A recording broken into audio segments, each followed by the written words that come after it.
There are no constraints on the human mind, no walls around the human spirit, no barriers to our progress except those we ourselves erect. Make your life a story worth telling.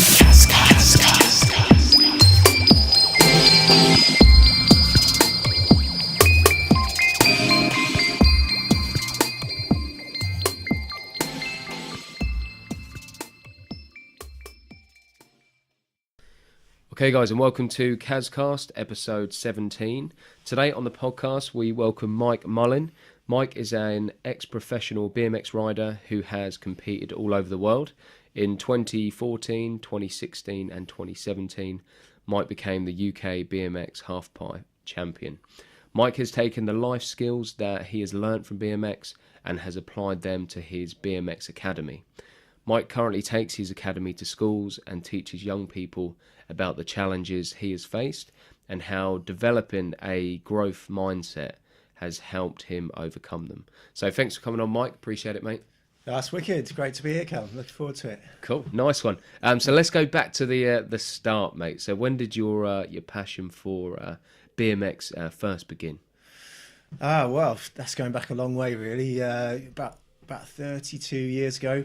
Yeah. Mid-80s, BMX was a bit of a craze. Yeah. And I guess I sort of just I saw the film E.T. That was my first ever film. A little BMX is in the film. Yeah, I remember just being so fascinated by these guys, what they were doing on their bikes, bombing around and leaping into the air. I didn't realise it was E.T.'s extraterrestrial powers that got them that high. Their bikes are like really iconic because it's like in the new that new show Stranger Things. That's set in the 80s and they've all got them bikes and then BMXs. Yeah, they're kind of the collector's items now. Yeah, but yeah, so that and a program called BMX Beats, which was kind of televised competition, and I just sort of I just love watching it. I was fascinated by all the tricks and the possibilities, and I was never very sporty in school.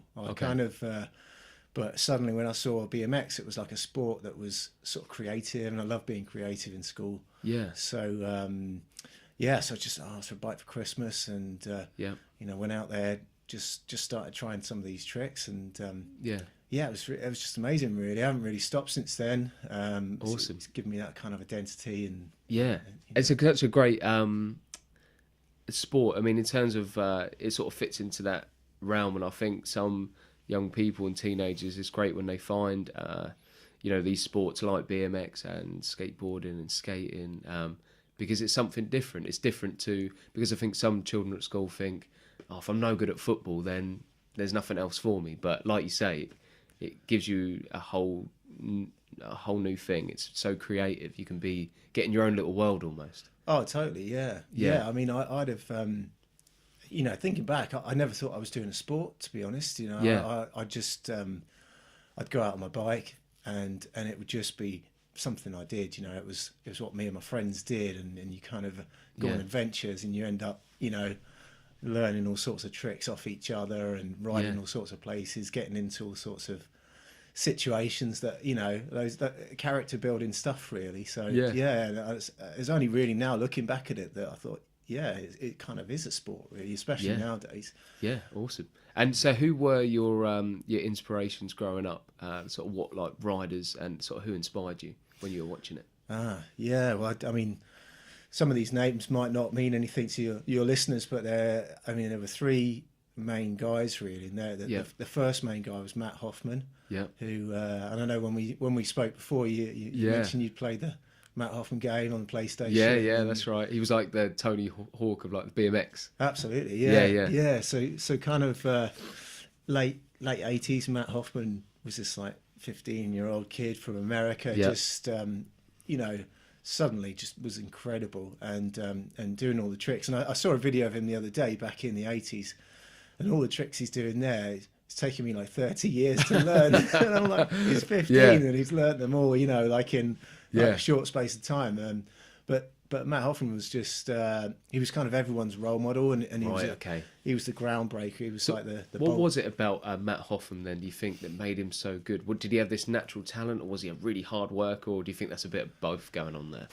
Do you know, Yeah, I kind of reread his book, his biography, not long ago, and he was like the youngest of the family, and all his family that they were quite active. They lived in Oklahoma and had a lot of space, and they would just experiment. And his mum and dad were really quite, open. They didn't worry too much about him. They let him do what he wanted to do. Him and his brothers and sisters, and he ended up just sort of getting into lots of scrapes and things. And then he just found his talent in BMX, and he had that sort of ability to not be fearless, but to use fear. To use it to kind of direct him, and he just took the risks. I guess he believed that these things could be done. He was the first person ever to do a 900, which is 2.5 spins on the bike, and that was a real kind of landmark moment where Tony Hawk did the same thing on a skateboard, and it kind of,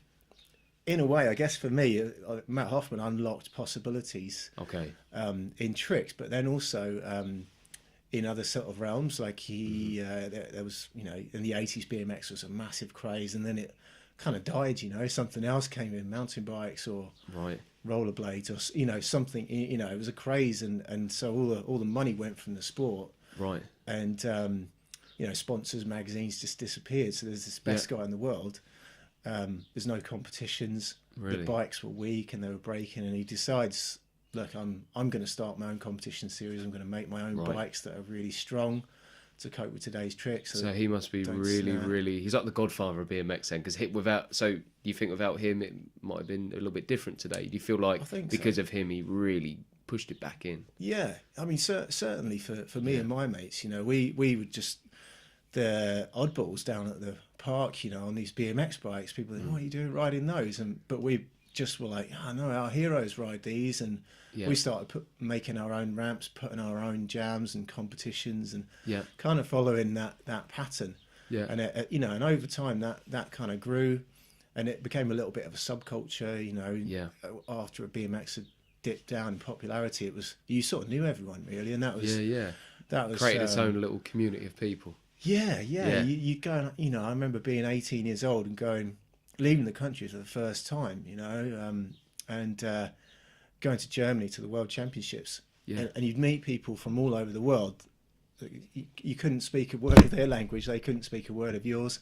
And but you'd somehow get along, or you'd end up sharing a hotel room together. It broke down them barriers, didn't it? That's awesome. That's really cool. So how obsessed were you when you finally got your bike? Were you just on it all the time? Is that what you could think about? Were you instantly obsessed with it? Yeah, I think so. I mean, it's no sub story, but my sort of divorce. My parents divorced when I was younger. My brothers, and 2 older brothers and a sister, and they were always getting into trouble. My mum was working loads, and so kind of BMXing was my thing. It was me out of the house, doing what I loved. Couldn't wait to finish school and just get out on your bike. It was my release really. It was that kind of freedom and identity that was away from home, and it just kept me busy and kept me kind of out of trouble, and built my confidence as well. So awesome, that's really cool. So so what age did you first get that bike, and how did that what was the transition like between you doing this as a hobby and something you loved to actually realizing you had a lot of potential, and you started to taking it more seriously and sort of going to competitions? How did that sort of transition look like for you? I mean, it's a long time ago, but I guess I remember eating my breakfast one day, probably 14 years old, and reading about a competition called the King of Concrete in South Sea, Portsmouth, and it was just like, wow, look at that trick, look at those bowls, and it was like it was the first competition that included everything. So there was the vert ramp that I ride, the big ramp, and then there was sort of mini ramp, there was street, there were bowls, there was Flatland, and you could compete in each one, score points, and then the overall person would be the King of Concrete. And I remember thinking, that looks awesome, and I remember talking my mate's dad into giving us a lift down there, and we got there, and it was just like, this is so cool. It didn't really feel like pressured like a competition. Like everyone was just there having fun. Yeah. Pushing Winning was themselves. a bonus, but it was just being there, just experience of it. And everyone would be into it. You know, if someone did a good trick, everyone would be sort of shouting, you know, cheering them on. If someone fell, you know, their competitors would be down there helping them, you know, making sure they're okay. And that's awesome. From then on, I was like, I want to keep doing this. You know?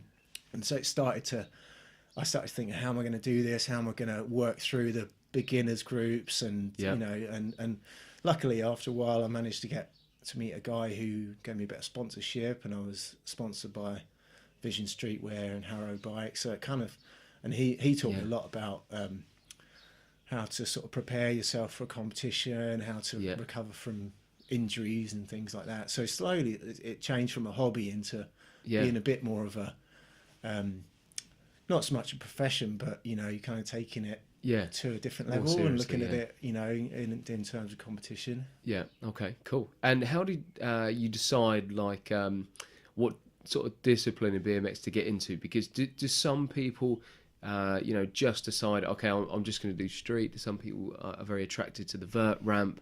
What do you think attracts people to the different options, and what was your preferred option, and sort of how did that come about?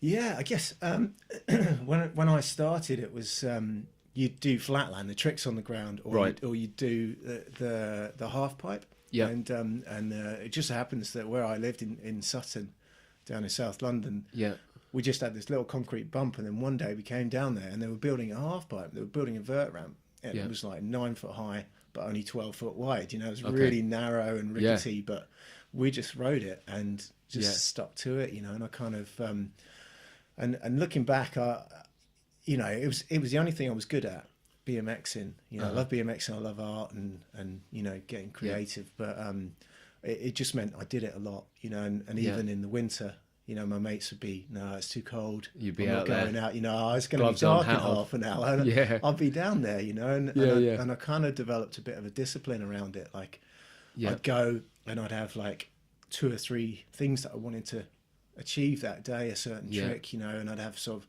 routines and habits, and you know, and I kind of just got myself into it. Where I was like, home from school, right, it's going to be dark in half an hour, 20 minutes, I'm going to get down the park and do something. And and I noticed over time excuse me, that I started to get better than my mates because I did the winters. You know, right, okay. You put a lot of more hours in. Yeah. You look at it over a year, it's a lot more hours. 10,000 hour rule that, you know, you hear about. And you know, you can't get good just sitting around thinking about it. You got to go and do it. You know? Cool. So when you were preparing, say, for a competition, how did you do that physically, in terms of training? Like, you know, did you have a mentor saying, oh, this is how you need to train, this is what you need to do? Because I know with, you know, that with BMX and with like extreme sports, you know, there's that thing of just, I imagine you don't want it to be too sort of like regimented. It's more about being free and being creative, being loose and relaxed. But was there an element of sort of discipline to your training, and like mentally, how would you sort of prepare for competition as well? Yes, that's a really interesting point, because when you look at a lot of other sports, there's that coaching structure. Yeah. You know, you can have people kind of guiding you, mentors who've been through it before, giving you tips and techniques and stuff.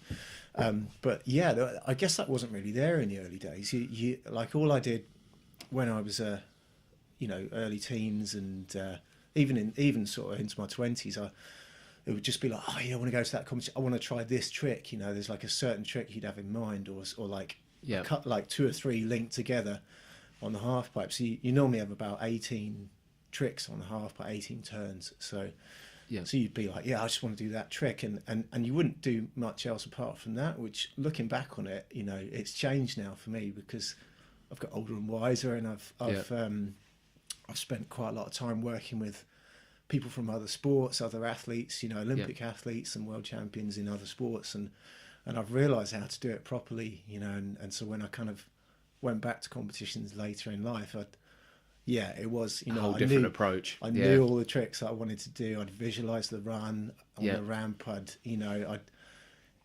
even take my own chair, because, you know, there's not very many comfortable spaces at skate parks. I Yeah, take my own chair. Okay. Just all them, I suppose, lunch. all them little touches make a difference to the Yeah. performance on the day. Yeah, definitely. You know, like I took a bit of inspiration from the British cycling team, the marginal gains idea. I'm not sure if you kind of know about that. Where the sort of Sky and British cycling, they decided, look, let's like break down everything we do into tiny components. You know, from how we assemble the bikes, the structure of how we do a meeting, of how we train, and let's break it down into every thousands of tiny components and look at each one and say, how can we do that just 1% better?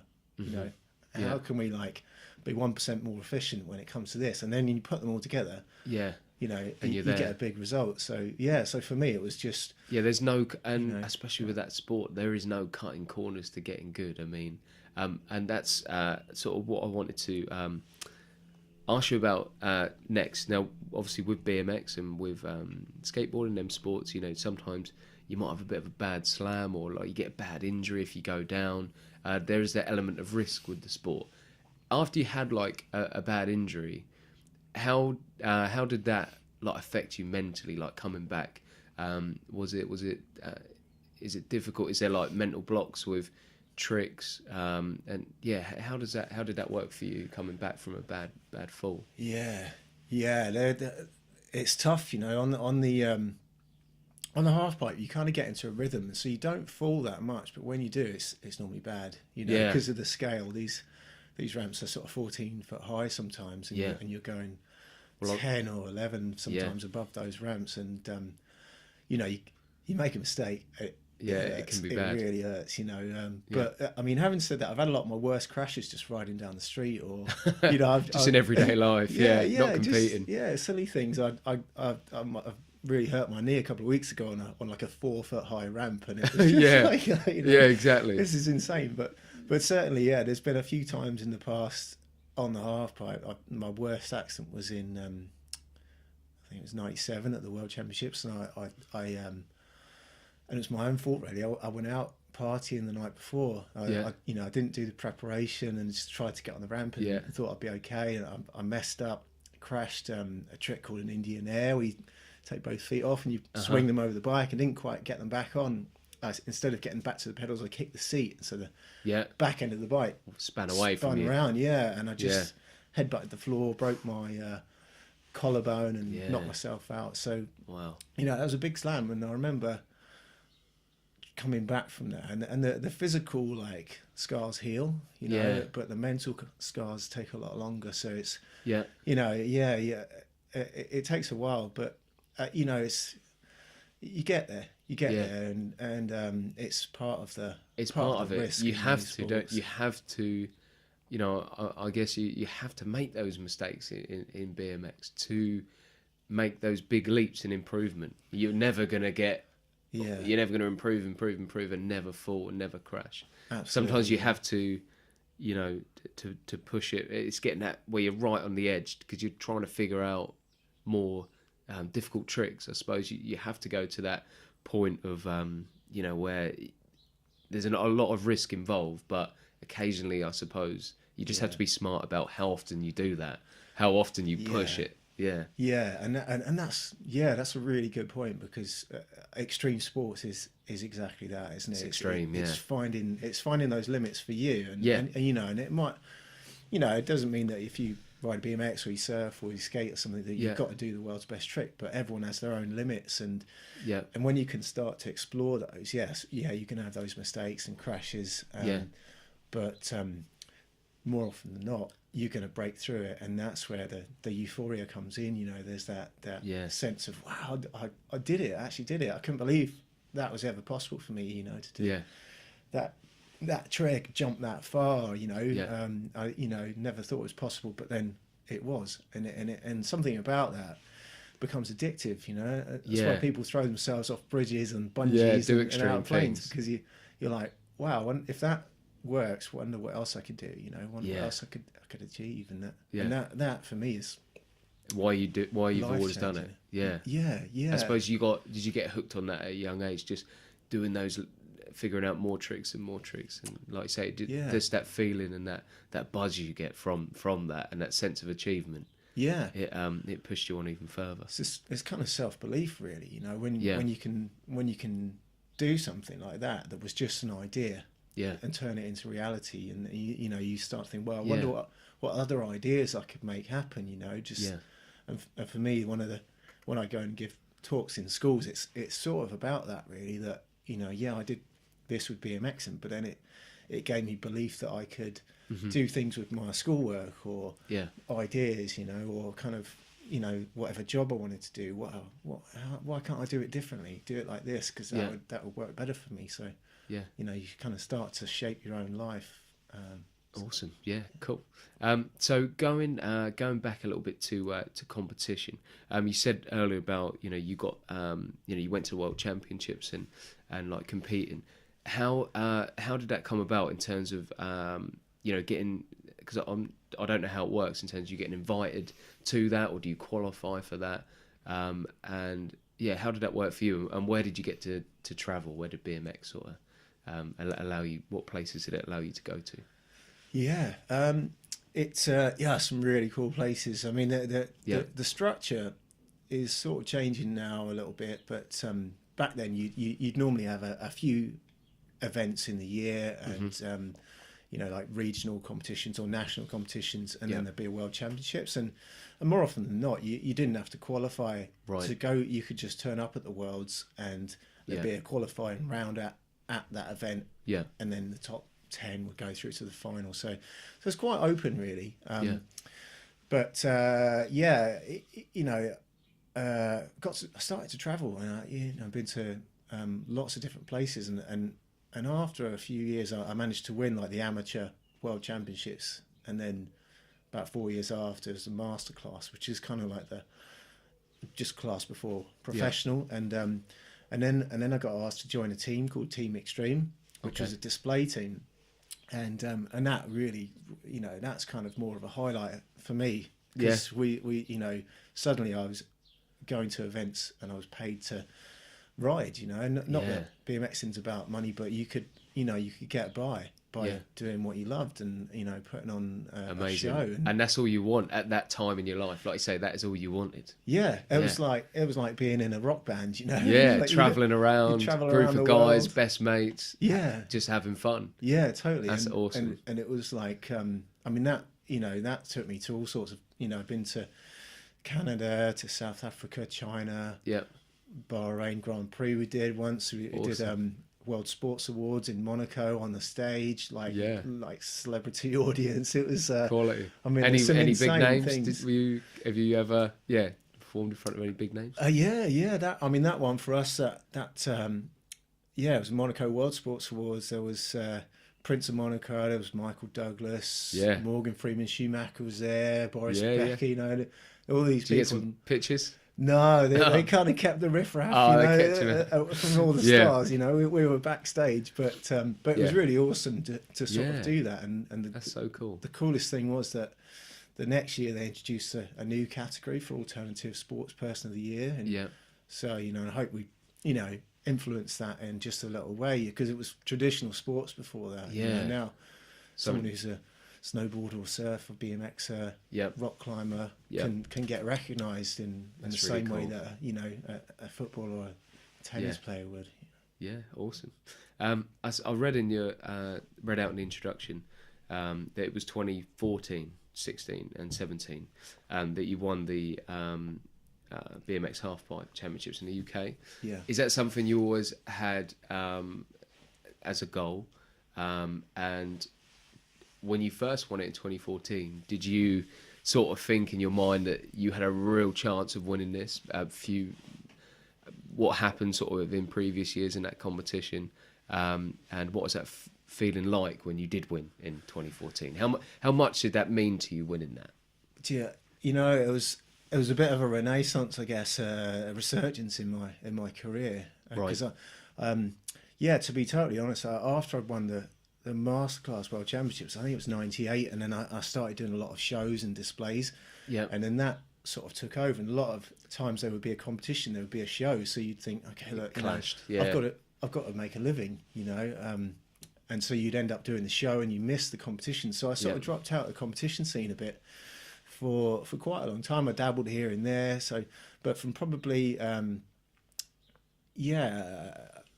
2000 to 2008, I didn't really compete. Right. And then I rode again 2008 at the Worlds, just to see if I liked it. And it was like, no, I'll probably call it a day. And I got married shortly after that.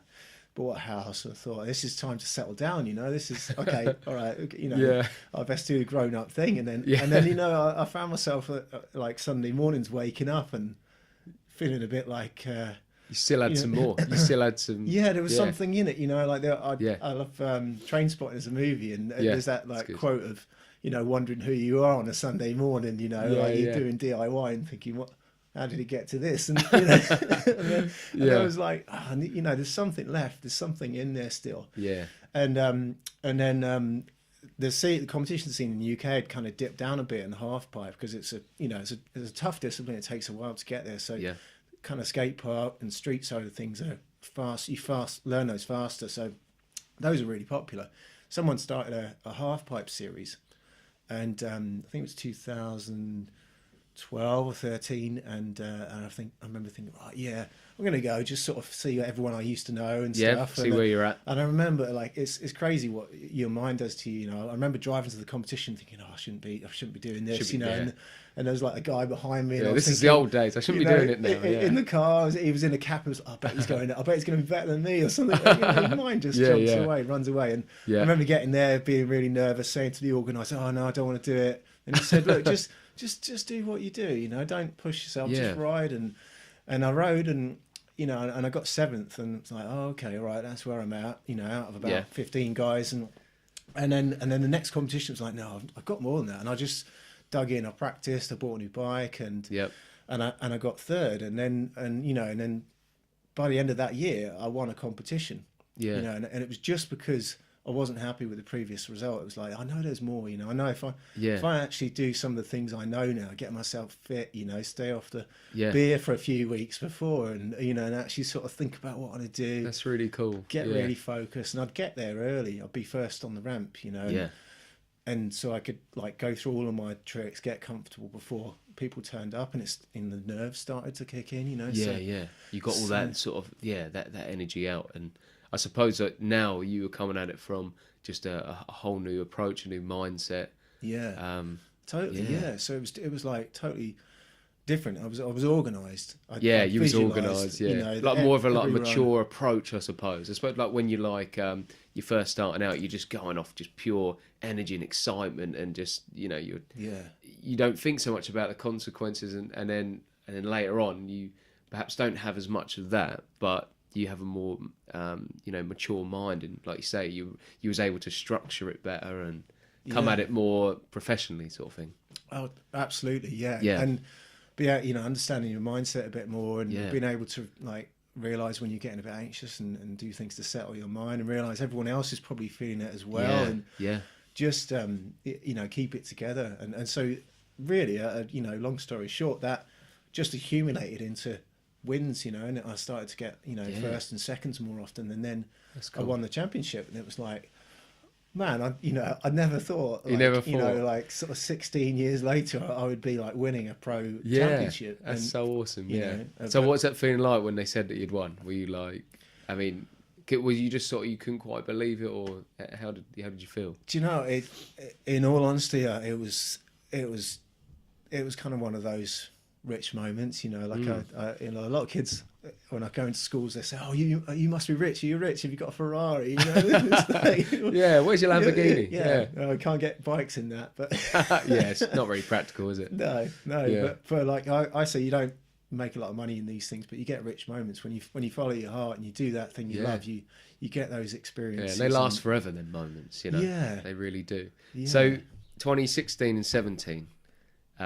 That's when you won next. So, do you have a break in 2015, or did it just not quite work out? For you? I had a baby. Well, my wife had the baby. There you go. Yeah. So you were busy that year. So things changed a little bit. Yeah. And you know, I guess it's a bit cliche. Everyone says it, but you know, your time's not your own. You know, suddenly you think, how did I find time to do this and that before? You're losing sleep, and you've got your priorities change really. So I had to kind of take a back seat that year. And then come back in 2016 and. Did your wife think, okay, Mike won't be going back in 2016, but then you said, oh, by the way, I've still got a bit more unfinished business to do on the ramp. It's a bit of it's a bit like that. I keep saying I've retired, but then I get drawn back to it really, because that's so my identity. With just if people aren't sure, and I'm not too sure myself, how if you used to sort of give a brief description of how competitions get scored. Like on the vert ramp, how do they get scored and judged? During a competition. It's a bit like gymnastics, but not as strict. Okay. So most competitions you get about 45 to 60 seconds. On the ramp, you get 2 runs. So and the best run counts. So you could afford to make a mistake in your first run, and then you can try again in your second and not be penalised, but people would you'd normally have rider judges. There's like 4 or 5 rider judges, so they know what they're looking at and know how hard each trick is. And there's a few scoring systems, but the one that seems to be working at the moment is you get a point on a scale of 1 to 20 for each wall, and a wall is basically a turn. So that you go up to vertical, you turn. So if you just turned at the just at the top of the ramp, you might get 1 point. But if you were 10 feet out of the ramp, you might get 10 points. But if you did a really hard trick, you might get 15. Or if you did a groundbreaking trick, it might be 18 or 19 points per turn on the wall. So in essence, you're kind of like putting in all your best tricks. You're trying to stay high and not lose your speed, and also not crash. So if you crash, you're going to miss. Quite a few walls getting up, and you won't score well for the crash. So, and then accumulation of scores. You get the the winner. And did you have like a signature move that you would go to, like a signature trick that you had sort of you developed over the years and you were really like proud of, that you would sort of go to? Did you have that trick that it was your favourite trick to do, like in a competition, like on a vert ramp? I guess in a way there's one little trick called a decade, which not many other people have done, and I've only done it a handful of times. I always try it at the end of the competition runs, and I remember one year, I think it was part of the 2014 series, we had a ramp on Regent Street. It's part of Gumball Rally, so it was just like it was insane. We're used to sort of being in these dark warehouses and skate parks in Blackpool or somewhere, that's like, really obscure, not tons of people watching, to being on Regent Street outside the Apple store with thousands of people. So, so many people watching that they actually stopped the competition because there was a health and safety risk. People couldn't move up and down the street. So there was too many people. But I remember doing one at the end of that run there, that decade. And I guess people would think, what's a decade there? But you kind of, if you could imagine you're riding a bike, and you sort of jump your feet off the pedals, but you rotate with the handlebars. So you do a full 360 around the front of the bike, and then come back to the pedals. So the handlebars are turning with you on them, and you come back to the pedals.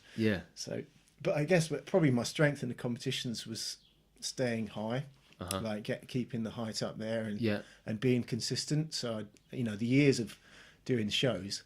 So when you're performing at like an event, you'd have 4 or 5 shows a day, and you'd have to like put in your best stuff. So you got used to just switching into like just getting into that mode, best trick mode. Like I'm going to go for it. I'm going to do my all my hardest tricks in this run. So I guess I got consistent at those. Awesome.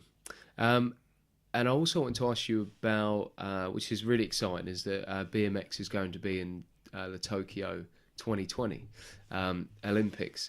How from what you've heard, and generally in the BMX sort of community, how do people feel about that? Because from the outside looking in, I can see how, BMX has always been like, for like, a bit of a rebel, free spirit, getting to BMX, and then it becoming an Olympic sport, it becomes perhaps a lot more sort of professional and It just has a whole different sort of maybe feel to it than say like the X Games compared to say the Olympics. They sort of have a different feel. So how do people feel about it in the community, about it becoming an Olympic sport? But what do you feel like that will do for the sport, for that being in the Olympics? How do you sort of see that going sort of for the years after? Yeah, it's a really good question, Callum. Yeah, it's one that a lot of people are talking about in BMX right now, because there's a lot of uncertainty. People aren't sure if this is a good thing or a bad thing. Right. And I guess I'm probably a bit mixed on it. Okay. I hope that it will be a really good thing. Mm-hmm. Because the thing that people are worried about is that BMX will lose its essence, of being like sort of style. Yeah, you're there, everyone's in the moment, yeah. enjoying it, just doing it for pure enjoyment, and that it turns into not to take it so seriously, I guess. Yeah, and certainly, and I've been fortunate to I was having a chat with one of my mates the other day to have experienced both sides. I've competed to quite a high level, but I've also spent a lot of time just riding with friends and having fun and traveling and so that kind of vibe that is really that keeps people riding. I'm 43 and just come back from a week in France with all of my mates who are similar age, and we're all still like buzzing about being out on our bikes, on these little bikes, and riding skate parks and tracks and jumps, and it's like, wow, you don't want to lose that. You kind of don't want someone to get into BMX because they just want to earn a gold medal. I guess that's the biggest fear, that somebody sees BMX in the Olympics and they think, yeah, I think I could win a medal for my country in that, rather than that looks cool and I'd love to do it, and it, not do it, because I suppose the benefits of doing it for like personal reasons. You know that, and I suppose it's not a very nice thought to think someone's just doing it for the glory. They're almost missing out on all the other benefits that you can get from it, like on a personal level. Oh, absolutely, yeah, and makes sense. I've worked as a mentor for the Youth Sport Trust for about 10 years, and I'm part of a team called the Athlete Mentor Team. So I've got to know people from all walks, from like Paralympic sports, Olympic, and a lot of them. What really struck me as weird at first was they would retire from their sport and they would never do it again. They'd be swimmers, and you'd say, "Oh, do you still go for a swim?" No, I can't stand it now. And it was like, what? That's weird. I could never imagine not riding a bike. I could imagine maybe one day I'm not like sending it on the halfpipe, but I couldn't imagine not getting on a bike and trying a few tricks and stuff. And it was almost like, I suppose it's that creative element that. There's some sort of element of fun that they missed when they went too serious. So I guess long answer to the question. I hope it's going to be good for BMX, because it will bring BMX to the public eye, and we've got some really good BMX riders that that could be right at the top in Great Britain, and it will, what they're doing is incredible. The level that they're riding at is amazing. So I hope people can see that and realise this is a pretty good thing, and and if it benefits bike companies, bike shops, and more skate parks get built. That's brilliant, because that's what happened for BMX racing. More tracks appeared, or tracks got improved because of the BMX racing being in the Olympics. So I guess there's a bit of uncertainty because there's been no governing body for BMX, and it's a bit like skateboarding and surfing's in the Olympics. Surfing is getting for the first time as well. And how do people feel about that? Is there a similar sort of approach? Yeah, I guess it would be a very similar thing. To it's because it just slots into that same category as an extreme sport, and like the purists would feel the same. I'm guessing, the purists would feel that, it's just taking away what it's really about at its core, and I guess that's exactly the same with BMX that people fear. But like you say, on the other hand, if people then watch surfing for the first time or watch BMX for the first time because it's on BBC, because it's on, and they think, oh, that looks really fun, it might, if it inspires the young generation to at least pick it up and try it, then it can be a really positive thing. Yeah. So, and you kind of hope that they learn those other things on the way, you know, that they'll be down the skate park and realise, actually, I've made some mates, and we're going on adventures, we're getting on the train and going to other places, and 100%. So it can definitely open up those opportunities. So so I sort of want to move on now to your BMX Academy, and like the work that you do in schools and the talks that you give. So what was that transition like between, you know, you riding and then you thinking, you know what, there's a lot more to this, a lot more layers to it. I feel like there's something, you know, I could offer to other people and teach people about like the lessons that you've learned. When did you first have that thought, and sort of how did that sort of develop into the BMX Academy? Yeah, no, thanks. Yeah, that's a really great question, and it's kind of weird. It's hard to pinpoint, because I remember being quite young and helping mates to learn tricks, or there'd be you know, a young kid at the skate park and he wants to drop in on the ramp for the first time, and I'd know how to do it, and I'd be able to talk him through it and get them to do it, and then see how stoked they were, how, you know, like, oh, that was amazing. I didn't think I could do that. It was scary, but I did it, and that sort of just grew. And I just started to teach people more, and as part of the show team, sometimes we do coaching sessions between the demos, so we'd get kids on the ramp and help them to learn stuff. And there was one point, must have been 2005, 6, something like that, where Sport England actually approached Team Extreme, and they wanted some speakers to go into schools and talk about what they did. And so I started to do that, and then you kind of start to look at what you do, because there's a point where you just do what you do. You're not really aware of it. It's you know, you've got that kind of unconscious competence, and then when you start to teach something, you have like a conscious competence, so you become aware of how you learn that and why you do it that way, and so when you give talks, that's the level that you kind of have to go to, and then that sort of turned into running BMX workshops. So I'd go and give a talk and then run a workshop, and the whole thing is really just about getting kids to find that great feeling of achievement, you know, to help them to, you know, to just get them out of their comfort zone a little bit into the stretch zone, where all the best things are in life. You know, when you push yourself that little bit, you try something new, and you get that awesome feeling of achievement. You know, kids, I get them to ride along, do a no-hander, and some of them it's like, oh yeah, cool, I'll do that, and others it's like, no, there's no way, I'm taking my hands off. And then you kind of guide them through it, get them to look at their self-talk, use some steps to break it down so it's less scary, and then they do it, and it's like, wow, they're stoked, and they want to buy a BMX.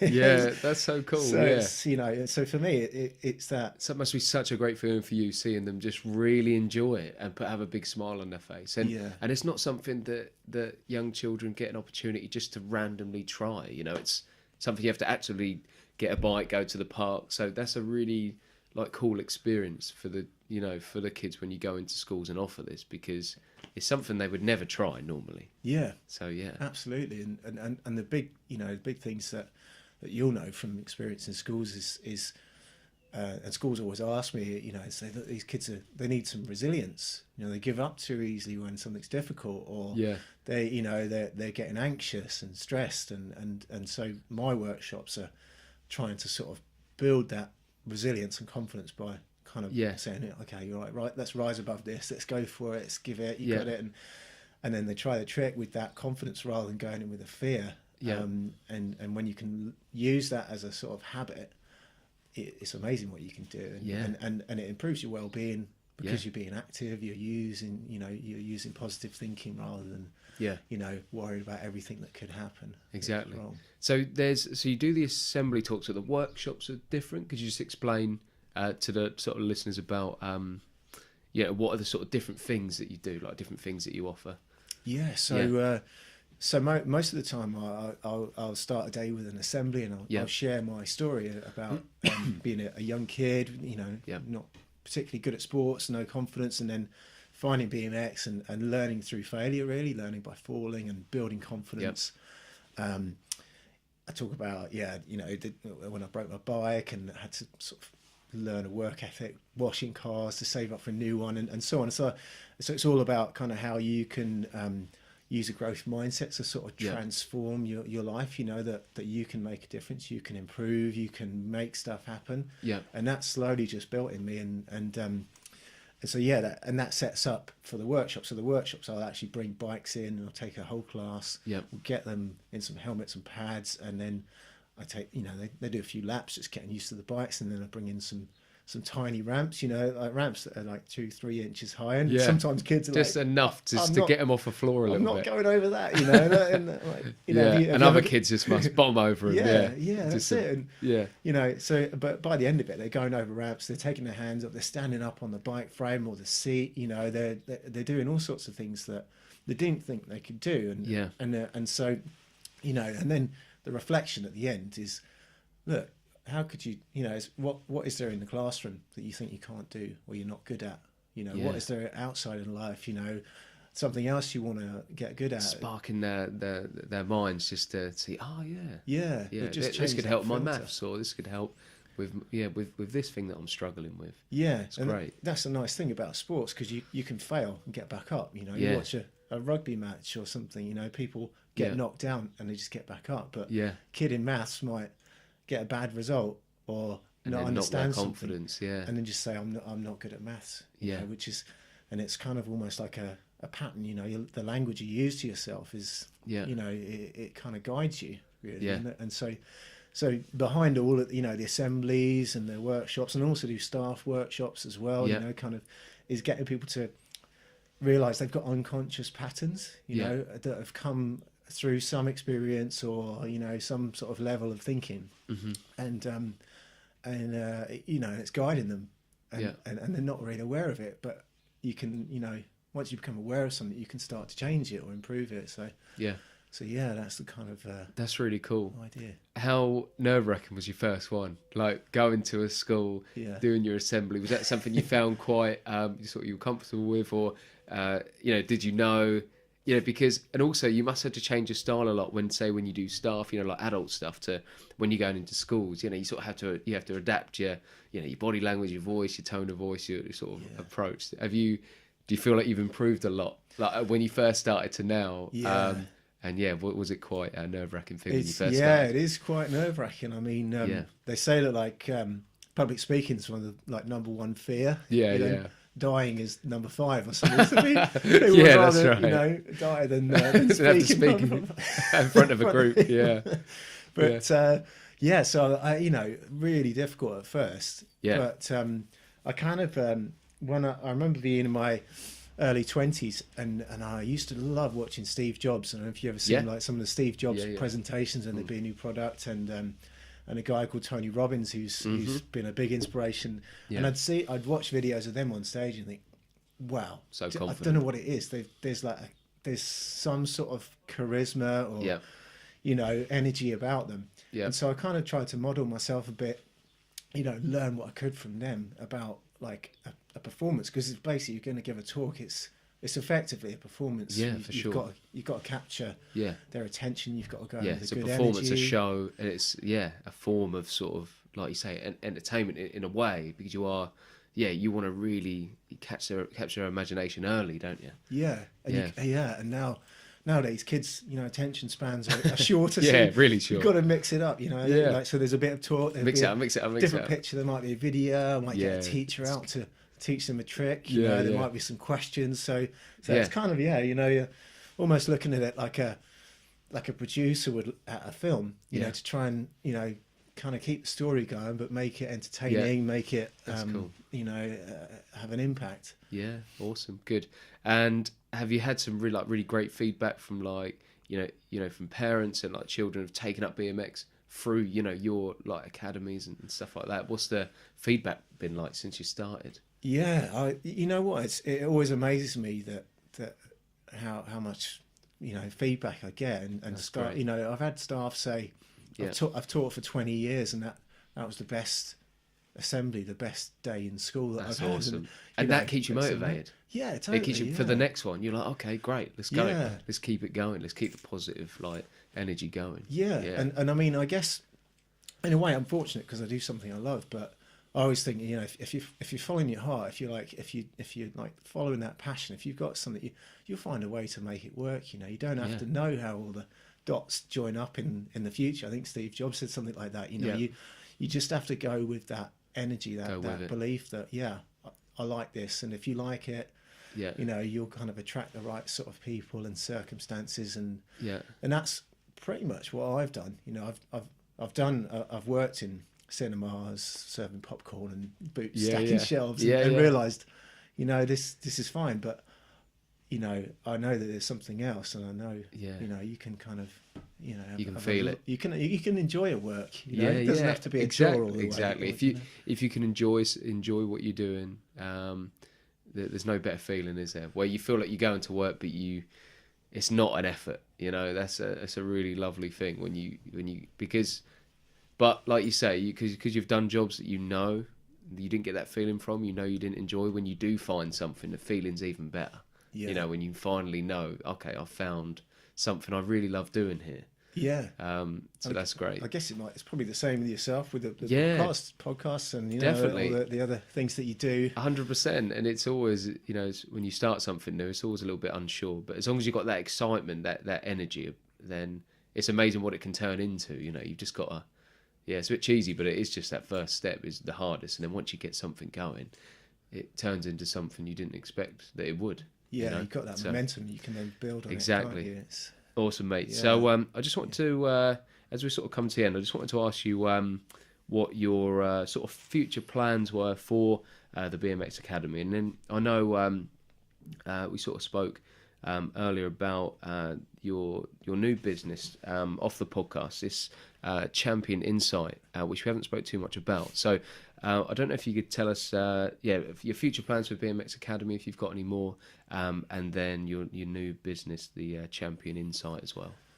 Yeah, definitely. BMX Academy. It's I'm going to keep doing what I'm doing. Really, you know, it seems to be. I've got to the point. It's taken me about 6 or 7 years where it's a good format and it works well for primary schools. You know, so I'm going to keep doing that, trying to reach as many, you know, schools as possible. But the Champion Insight is kind of like an extension to that, and it's almost come about by accident. I would get asked by schools, "Can you do a session for our staff? You know, our staff need a bit of a boost. They need some. They're not working that well together as a team, or you know, there's some kind of anxious. You know, there's a lot of stress at work." And so I've started doing a lot more mindset-based workshops, and not necessarily on the bikes. So they're doing different challenges where it will test their sort of levels of fear, or their approach to a challenge, or their ability to persevere through an obstacle. And those have been going really well. And the work that I've done with the Youth Sport Trust as a mentor over the years, I've worked with other athletes. They've got the same sort of skills. So the Champion Insight is bringing the best of those guys in and running days for companies. So like team building, helping them to understand their mindsets better, to work better together, making those small improvements in their work-life balance. Looking at, I do quite a bit of mindfulness with those adult groups. Yeah. So mindful techniques to sort of get your head in the right place, to calm down, because it might sound weird.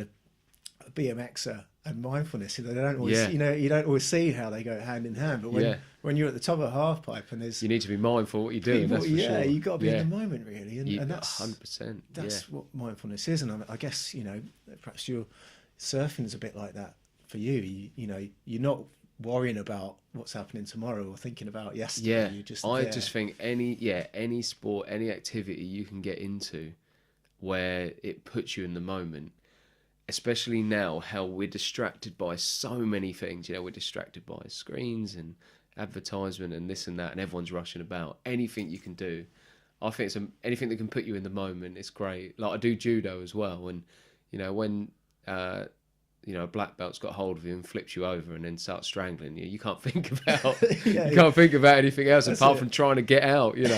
But whatever sport you do that puts you in the moment, I just think it's great. Whatever it is, or whether it's reading a book or anything that puts you in the moment where you're not thinking about what's happened or what might happen. Just like saying BMX is when you're at the top of a vert ramp and you're forced to be in the moment for your own safety as well. You know, you Yeah. have to be in that moment. So I think it's a great, it's just such a positive thing. Anything you can do that puts you in the here and now. Totally. I mean, one of the things that I say in these workshops, especially for the adult groups, is that thoughts aren't facts. Yeah. You know, thoughts, they're just stories in our head. That's a great You know, way to put it. The only thing that's real is right now, this exact moment. Anything else is just a memory or a prediction. Yeah. You know, so really, when you get to the point where you can start to say, oh, is that useful, what I'm thinking, or is it useless? You know, and just have that as almost just like a guide. All right, you know, I'm going to start to change the way that I'm looking at this. What am I saying to myself?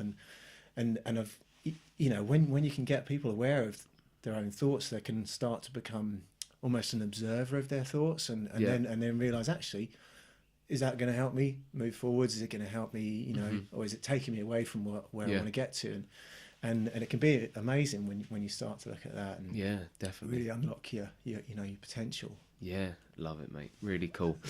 So I just want to finish just by asking you the like the 3 areas of inspiration that I ask all the guests. So that's from a film that you've watched that's inspired you, from a book that you've read that you'd recommend to others, or just a book that you've read that has inspired you, and a person as well. So if we start with a film. Yeah, wicked. I love the spirit of your podcast. It's it's really awesome to hear what the guests talk about. Yeah, film. Cool. Quite a few, but for me, it's got to be Forrest Gump. Oh yeah, you know, that's great. It's a classic. I love a bit of Forrest Gump. Yeah. Yeah, and I'm not quite sure why, but it's got the ingredients that you know, it's funny, it's sad, it is a love story, you know, but it's also for me, it's a bit like life, you know, like it's never predictable, but there's you know, Forrest is just, he's just following his heart, isn't he? You know, he's got no plan, he's just going and doing as best as he can. And I think great messages in there. And he, you know, and his life just leads him to all sorts of amazing experiences, you know, meeting the President of the United States again, you know, playing ping pong world championship. Yeah, it's insane. And you know, and there's, you know, and so I can look at some of the things I've done in my life and think, wow, you know, I'd never imagined being that shy kid, 11 years old, watching BMX beat to performing in Monaco on a stage. You know, it was like, you just would never have predicted it, would you? It's mad, would have never predicted that. But so that's my movie, Forrest Gump. Awesome. And a book. There's a book that I read not too long ago, actually, and you know, this is going to sound weird. I'm not religious, but I listened to this guy called Ajahn Brahm, who's a Buddhist monk. He's actually from Cambridge originally. Oh, okay. Lives in Australia now, but he's wrote this book called "Who Ordered This Truckload of Dung?" Right. And and it's basically a load of short metaphor stories that just sort of really strike through, and the one that it's named after is a story where, you know, 2 neighbours, they come home one day, somebody's dumped a pile of dung on their lawn, you know, they've got joint lawn, and one of the neighbours just decides to moan about it, complain, tell everyone, and basically starts taking the dung around with him, you know, and people get sick of it, and he loses friends, and whereas the other neighbour just starts to dig it into a garden, and takes, you know, each day just takes a shovel around the back, digs it in, and over time, one neighbour, you know, he gets more and more isolated, more and more upset about it, and the other neighbour's garden starts to grow, you know, and eventually her pile of dung goes. And it's really cool. You know, there's all sorts of stories like that just that really hits home with certain things, speaks to you, on some level, and you can just pick that book up whenever and just start reading it. It's awesome. And he's got loads of videos on YouTube. Ajahn Brahm is his name. Okay, and, cool. People can check him out. Yeah, he's awesome. Nice one, Mike. And lastly, a person. Oh, such a tough one. This is a tough one. It is a really tough one. Because different people across different sort of times of your life inspires you. But if you had to, you had to pick one. Do you know, if I had to, it would be, well, there's so many BMX role models. Dave Mirra's another one, and Jamie Bestwick, sort of 2 influential figures. But probably the person who's had most impact is someone that I've never actually met, and it's Tony Robbins. I've been to his you know, weekends where you do the fire walk, and you do all sorts of amazing things. And I remember years ago being like coming out of a long relationship, and it was a real low point, And a mate of mine said, "Oh, you need some Tony Robbins," and I bought the book. Yeah. And it was just one of those things that started to send me off on the direction. Just I'm what in you now, needed really. at the time. Yeah. Yeah, just realizing that I was in a like negative pattern. Yeah. And I started to start to choose my state and use my body to influence it and my thoughts to influence it. You know, because if you're in a bad state, that's what you teach. If you're in a lousy state, you're going to make lousy decisions and bad decisions. But if you get yourself in a good state, you're going to make better decisions. So, you know, making sure you don't make important decisions when you're not feeling good. And it really just changed the direction. And his charisma and everything, you know, I'd say, you know, he's probably influenced me the most. Love it, mate. Good. So before you go, could you just let people know what's the best way to get in contact with you? If anything you've spoken about, they want to speak to you further about, or, you know, would love to get involved in your workshops. What's the best way for people to get in touch with yourself? Yeah. Cool. Yeah. Thanks firstly for the opportunity No worries. to talk about what I do. And That's been brilliant. Yeah, I've really enjoyed it. And, Good. Website's really at bmxacademy.com Okay. for the school stuff I do, championinsight.com. Yep. For the other one, that's sort of building at the moment. There's still, you know, there's just a little bit on there, but my contact details are on there. I'm on Twitter, Mike BMX Academy. And if you just do a search, make sure you put BMX in the search, otherwise you get an American Army general called Mike Mullen instead. Oh, do you? Okay, get the BMX part in there. Yeah, get that in there. But it'd be cool to chat to anyone who's interested in, you know, working their school or their company. Yeah, cool, mate. Well, yeah, thanks again for coming on. I really appreciate you coming on, and it's been really interesting. And just keep doing what you're doing, because it's all positive stuff, and it's awesome, mate. So thank you. No, I really enjoyed it. Thanks a lot, Callum. No, you're welcome. Cool, guys. I hope you enjoyed that episode, and I'll catch you guys soon. Peace.